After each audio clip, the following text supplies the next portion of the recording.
আসসালামু আলাইকুম রহমতুল্লাহি বারকাতুহু। আশা করি সবাই খুব ভালো আছেন, যে যেখানে আছেন সুস্থ আছেন।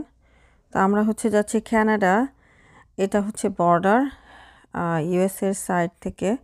ওই সাইডে যেতে হলে আপনাকে এই বর্ডারে পাসপোর্ট শো করতে হবে। যদি সিটিজেন হয় তাহলে পাসপোর্ট কার্ড শো করলেই হয়, মূল পাসপোর্ট না থাকলেও চলে। অথবা যদি ভিসা থাকে তখন ভিসা দিয়েও যাওয়া যাবে। তো আমরা টরন্টো যাব না, আমরা যাব কানাডার নায়াগ্রা ফলসে। মানে এই সাইডে নায়াগ্রা ফলসে তো অনেকবার গিয়েছে।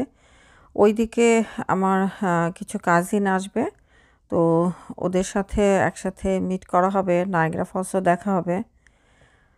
তো এক কাজে দুই কাজ আর কি।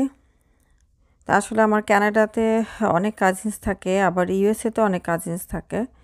তো ওই সাইডে গেলে দেখা হয়। আবার এইদিকে আবার নিউ ইয়র্ক সিটিতে থাকে, ভার্জিনিয়াতে থাকে, টেক্সাসেও কয়েকজন থাকে। তো এইভাবে মানে মাঝে মাঝে দেখা হলে খুব ভালো লাগে আসলে। তো টরন্টো থেকে যে কাজিনরা ছিল ওরা এসেছিল অনেকে। আবার নিউ জার্সি থেকে আমার এক কাজিন গিয়েছিল, টেনেসি থেকে একজন এসেছিল। আমরা কানাডাতে ওখানে একটা হোটেলে ছিলাম ওয়ান নাইট। অ্যাকচুয়ালি আমরা জাস্ট ওয়ান নাইট ছিলাম, তার সেই দিন রাত্রে। আর আমরা গিয়ে পৌঁছায় দুপুরের দিকে, তারপরে বিকালের দিকে আমরা গেলাম নায়াগ্রা ফলসে। তো ফলসের ওখানে এত ভিড় ছিল, প্রচুর ভিড়। সেই ভিড়ের ভিতরে তো ভালো লাগে নিজেদের লোক যদি থাকে।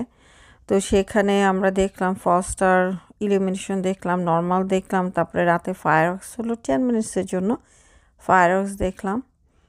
আর তারপরের দিন সকালবেলা মুসাকে নিয়ে গেলাম বার্ড মিউজিয়ামে। আমার কাজিনরা ওরা মেড অফ দ্য মিস্টে উঠবে। তো আমি কিছুদিন আগে একবার গিয়েছিলাম এবং আমি আসলে ভয়ও পেয়েছিলাম। তো সেই জন্য আমি আর ওটাতে যাইনি। আর মুসাকে একটু চেয়েছিলাম ঘোরাবো। তো ওকে প্রথমে বার্ড মিউজিয়ামে নিয়ে গেলাম, সেখানে থেকে তারপরে গেলাম মেরিনল্যান্ডে। তা আমার বড় দুই বাচ্চাকে এর আগে মেরিনল্যান্ড নিয়ে গেছিলাম। তো মেরিল্যান্ডে এখন আসলে তেমন কিছু নাই। হোয়েল আছে, ডলফিন আছে, তারপরে একটা স্প্ল্যাশ প্যাড ছিল, মিনি ওয়াটার পার্ক বলতে পারেন। তো মুসা ওখানে খেলাধুলা করলো। এরপরে আমরা গেলাম ফ্লোরার ক্লকে।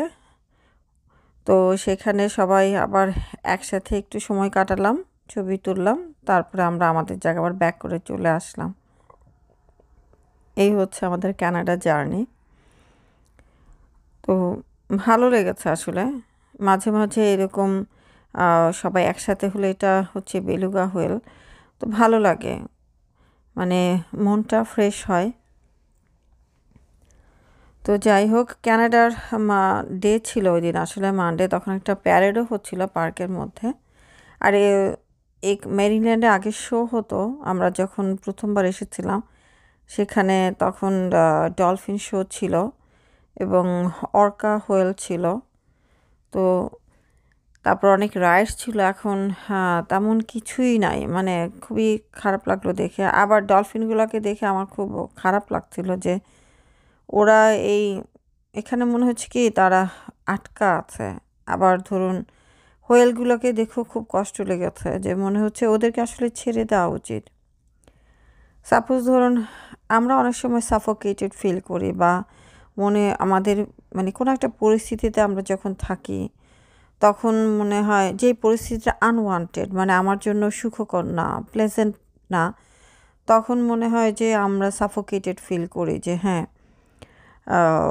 এই পরিস্থিতিকে কীভাবে বের হয়ে যাবে, এই সিচুয়েশনটা থেকে আমরা কীভাবে ওভারকাম করবো, এটা থেকে বের হয়ে আসবো, এটা সবসময় চিন্তা করতে থাকি। হোয়েল আর ডলফিনকে দেখে আমার না সেই রকমই একটা অনুভূতি হয়েছে।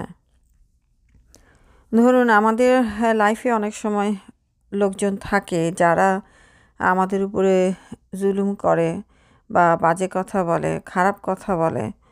এখন সাপোজ আপনি কাউকে বাজে কথা বলছেন, সেটা গালি হতে পারে, অশ্লীল কথা হতে পারে, তার সম্বন্ধে কোনো একটা ফলস স্টেটমেন্ট হতে পারে, মানে ইদার ওয়ে আপনি তাকে নিয়ে একটি ফলস কথা বললেন, গালাগালি করলেন, বাজে কথা বললেন। তখন হয়তোবা যে মানুষটাকে আপনি বললেন সেই মানুষটা কিছুদিন পরে, কিছু মাস পরে, কিছু বছর পরে সেটি আর মনে রাখলো না, ভুলে গেল। কিন্তু আপনি যেটা বলেছেন সেটা কিন্তু আপনার বুক অফ ডিডসে থেকে যাবে। কারণ আল্লাহর একটি অলিখিত মানে অদৃশ্য ক্যামেরা আছে, যেই সিসি ক্যামেরাটা 24/7 অন, এটা কিন্তু বন্ধ হয় না। তো আমরা অনেক, ধরুন আমাকে কেউ রেকর্ড করছে, আপনি একটি বাজে কথা বলছেন, তখন আপনি দেখলেন যে কেউ আপনাকে রেকর্ড করছে, আপনি কিন্তু চুপ হয়ে যাবেন, আর সেই কথাগুলো বলবেন না। কিন্তু এই যে আল্লাহর একটি ক্যামেরা যে 24/7 অন, এই কথাটা আমরা অনেকেই কিন্তু মাথায় রাখি না। কাউকে যদি আপনি এটা গালি দেন, সেটা কিন্তু ইটস এ ডেট। এটা অনেকটা যেমন আপনারই যদি কারো কাছ থেকে আপনি আম, কারো কাছ থেকে টাকা ধার নিলেন, তখন সেটা যেমন একটা ঋণ, এই টাকাটা আপনাকে ফেরত দিতেই হবে। যদি সেই ব্যক্তিটি আপনাকে মাফ না করেন, যদি বলে যে আচ্ছা ঠিক আছে তুমি 10 টাকা নিয়েছো, সেই 10 টাকা ফেরত দিতে হবে না, তাহলে আপনার ঋণ পরিশোধ হয়ে গেল। আর যদি আপনি যদি টাকাটা ফেরত না দেন, তাহলে কিন্তু এটা আপনার জন্য একটা ঋণ রয়ে গেল। কাউকে বাজে কথা বলাটা, গালাগালি করাটা, কারোর প্রতি জুলুম করাটা, এটাও কিন্তু একটা ঋণ। সেই ব্যক্তির কাছে আপনি একটা ঋণী হয়ে গেলেন। এখন মানুষের মৃত্যু কিন্তু যে কোনো মুহূর্তে আপনি যে কেউ মারা যেতে পারি, অথবা ধরুন আমরা পূর্ণ বয়স পেয়েই মারা গেলাম। মৃত্যুর পরে তো একটা হিসাব নিকাশ ডেফিনেটলি আছে, এটা আমরা যারা মুসলিম, এটা আমাদের বিশ্বাস করতেই হবে। আখিরাতে একটা ডে অফ জাজমেন্টে একটা আমাদের আল্লাহর কাছে জবাব দিতে হবে যে হ্যাঁ, we have to B accountable. যদি আমরা ঝামেলাটা দুনিয়াতে মিটিয়ে ফেলি, তখন আল্লাহর কাছে মাফ চাইলে আল্লাহ তো মাফ করে দেন। এখন ধরুন আল্লাহ মাফ করে দিলেন, কিন্তু ওই ব্যক্তিটা আপনাকে মাফ করলো না, তখন এটার ফয়সালাটা কিন্তু ডে অফ জাজমেন্টে হবে। তো এটা আমরা প্রতিটা মুসলিমের কিন্তু বিশ্বাস করতে হবে যে হ্যাঁ, তো কারোর উপরে আসলে জুলুম করাটা ঠিক না, এবং কাউকে গালাগালি দেওয়া, বাজে কথা বলা, নোংরা কথা বলা, ধরুন আপনি নোংরা কথা বলছেন, আপনার ভাষা অতীব অশ্লীল, আর একজন ভাষা হচ্ছে খুব সুন্দর, দুটার মধ্যে ডেফিনেটলি পার্থক্য আছে। আছে না? আপনি একটি কোথাও গেলেন, সেখানে আপনি একটি বাজে কথা বললেন, আরেকজন ভালো কথা বলল, তাহলে যে বাজে কথা বললো তাকে কিন্তু লোকজন পছন্দ করবে না, কারণ এই অশ্লীল ভাষী। আর যে সুন্দর করে কথা বলল, দেখবেন তাকে লোকজন পছন্দ করবে, তার সান্নিধ্য পেতে চাইবে, তার সাথে কথা বলতে চাইবে। তো এই ব্যাপারগুলো আসলে মাথায় রাখা উচিত। আর যখন সেক্রেড মান্থ চলতে থাকে, যেমন এখন মোহরম মান্থ, সেক্রেড মান্থ, এই মাসে আমি যেই ধরনের পাপ কাজ আমরা করি বা করে ফেলেছি বা সেইটা ওজনে বেড়ে যায়। মা এই যে ওজনে বেড়ে যাবে, তখন এই জিনিসটা আমাদেরকে অনেক সতর্ক থাকা উচিত যে আমরা কি বলছি, তাই না? একটা কথা বলে ফেললাম, তারপরে সেই কথাটা কিন্তু আর ব্যাক করে আমি আমার টাং দিয়ে ব্যাক করে আমি আবার ভিতরে নিয়ে সোয়ালো করে ফেলবো, দ্যাটস নট পসিবল। বা আপনি একটা কথা বললেন, সেই কথাটা কিন্তু যখন এটা হচ্ছে নায়াগ্রা ফলসের ইলিমিনেশনের রাতেরবেলা, তো এটা কিন্তু বের হয়ে আসলো, মুখ দিয়ে যখন একটা জিনিস বের হয়ে আসে, তখন সেটা কিন্তু আপনি আর সোয়ালো করে ফেলতে পারবেন না, ওটা কিন্তু আউট।